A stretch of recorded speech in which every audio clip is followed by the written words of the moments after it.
I arrived at Paul's funeral with my suitcase in one hand, my tear-soaked travel pillow I got from that lovely old lady in the other.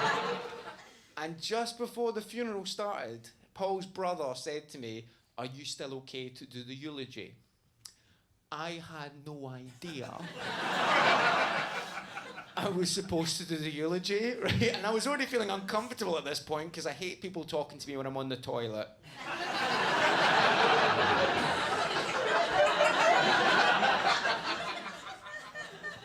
And I said to him, I said, I can't do it, right? Because it was the one time in my life I was actually feeling my feelings at the moment, right? Because joking aside, right, I couldn't obviously wank about what was happening.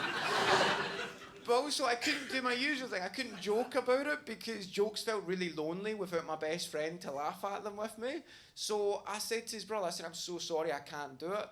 And I'm thinking, what would I have done if I had done the eulogy? I thought I probably would have talked about the time I was in Abu Dhabi and Paul managed to make me laugh despite that scenario I was in, or about how I nearly gave up comedy and Paul was the one who stopped me from doing it and he did his amazing gift of giving someone else confidence.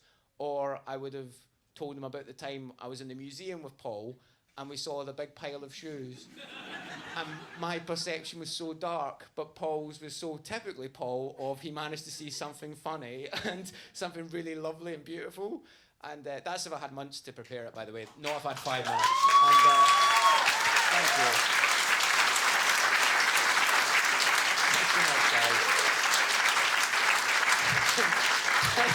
Thank you, guys. I mean, that's if I had months to prepare the eulogy, right? 5 minutes notice, I think I would have gone on and done an in-joke and made everybody feel even more uncomfortable. Be like, oh, it's terrible, Paul died at such a young age. He never got to live out his dream of becoming a shrimp boat captain. Paul's funeral was genuinely the saddest but the funniest funeral I could ever imagine going to, right? Because Paul organised it himself, right? Because Paul knew he was dying, he had all the symptoms. He was watching his favourite film more than once, and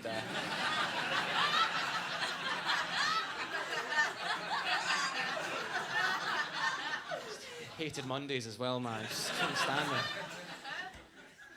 But when Paul's coffin was about to go into the cremation chamber, everyone's bawling their eyes out crying, right? But Paul got them to play Disco Inferno. So the whole room went from crying their eyes out to laughing their head off. And I'm sat there in one of the bleakest situations I've ever been in, listening to Disco Inferno. And I thought, isn't it weird how happy music can cover up a really sad situation? Thank you very much.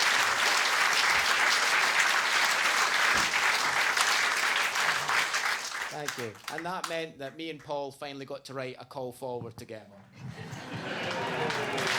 Thank you so much. People do come up to me afterwards and they go, "Are you okay?" And the one thing I've learned this year more than anything is I've got to be the one that looks for the bouncy castle now. Folks, one more thing before I go, if that's all right. Thank you.